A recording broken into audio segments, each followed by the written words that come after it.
Hello, good morning mga classmate. Gumawa nga pala ako ng sticky toffee pudding. Madali lang nga pala ito gawin kasi pagsasama-samahin mo lang lahat ng ingredients sa blender. Tapos i-blend mo lang siya lahat. So naglagay ako ng dates, tapos warm water, and then nilagyan ko lang ng baking soda.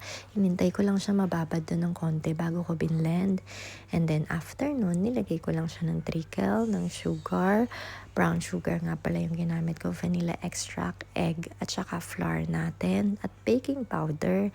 And then after nyan, ready na yung mixture mo, nilagay ko lang siya sa pan. And then dun sa preheated natin na oven, nilagay ko lang siya for mga 40 minutes na luto. Okay na yun. And then gumawa ako ng toffee. So yung toffee niya, nagmelt lang ako ng butter, and then brown sugar, and then nilagyan ko din ng treacle para medyo mag-darken yung color niya. Tsaka yung treacle flavor is masarap. And then after nun, nilagyan ko lang siya ng double cream. And then yan, meron ka ng toffee. Ganyan yung itsura niya.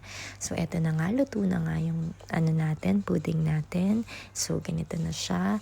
Ililipat ko lang pala siya. Gusto ko ito kinakain ng mainit-init pa, classmate. Kaya tingnan mo naman, chewy-chewy yan, ang lambot-lambot. So ganito yung itsura niya.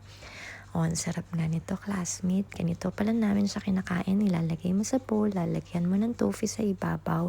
And then after nun, lalagyan mo ng cream. Pwede ding ice cream.